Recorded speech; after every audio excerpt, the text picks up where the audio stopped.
หมูห้อยยังกระดอกกระเดี่ยแถวนี้นะอ๋อโธ่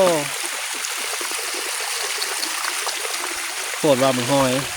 กราบสบายดีพี่น้องครับมือนี่ฝนตกไม่แห้งหรือว่าพายุเข่าเฮ็ดให้น้ำปลาไหลหลากท่วมพื้นที่ทำความเกษตรและเฮ็ดให้กุ้งหอยปูปลาได้ออกหากินในยามกลางคืนมือนี่สิพาพี่น้องมาหาก้านหอยปังหอยเซอรี่และหอยขี้กระต่ายถ้าพบเห็นแม่นเอาให้หมดครับหอยเซอรี่หลายคนบ่มักนำมาทำอาหารครับเพราะว่ามันเป็นหอยที่มีพิษถ้ากินบ่ถูกวิธีมันสิพาเฮ็ดให้เมาหอยบ่คือเมาเบียร์ครับ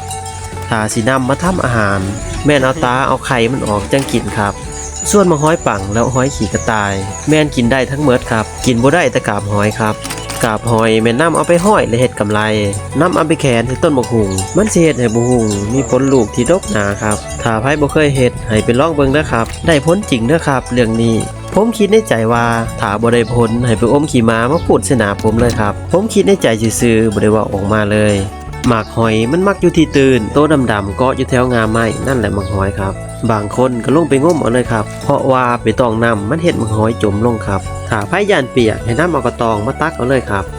หมากหอยพี่น้องมักเอาไปทำเมนูได้ครับจังสิแซ่บคอมเมนต์บอกผมนะครับอยากรู้ส่วนผมเอาไปจี้แก้มเหล่าแซ่บคักครับเป็นอะไรบ่ให้เว้าลาย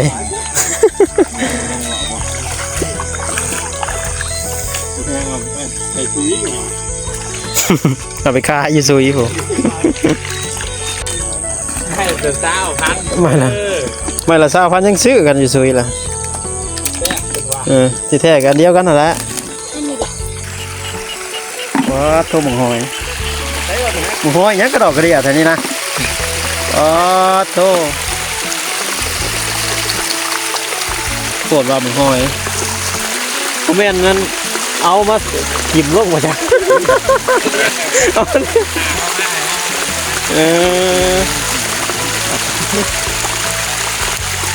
โคตรโป้ว่าหมูหอยเนาะ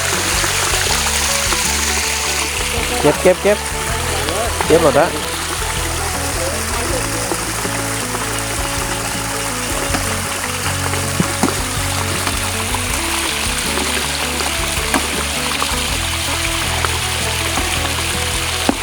ลายเลยเนาะ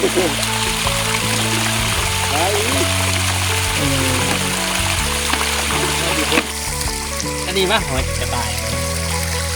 หมูหอยยังไหม หอยเชอรี่ อ๋อตู้ขวดโป้เนาะหอยลายเลย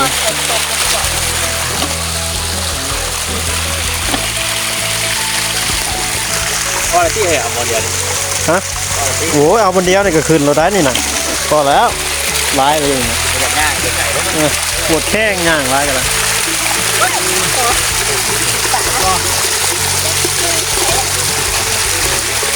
เนี่ยไปใส่กระสอบนี้ ไม่ใช่เขาเลยบอก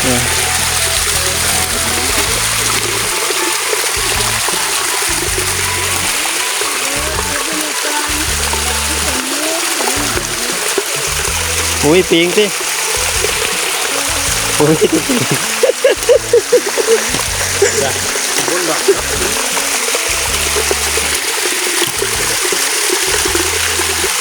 คิดว่าลูกของน้องใหญ่บริลูกน้องใหญ่หรอ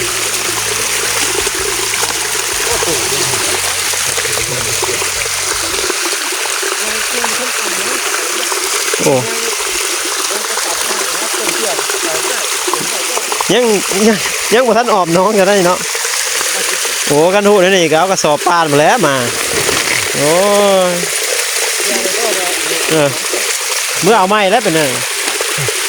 เอาชื่อน้ำ เอาชื่อมันดับเลยหมึกหอยแต่เป็นชอบ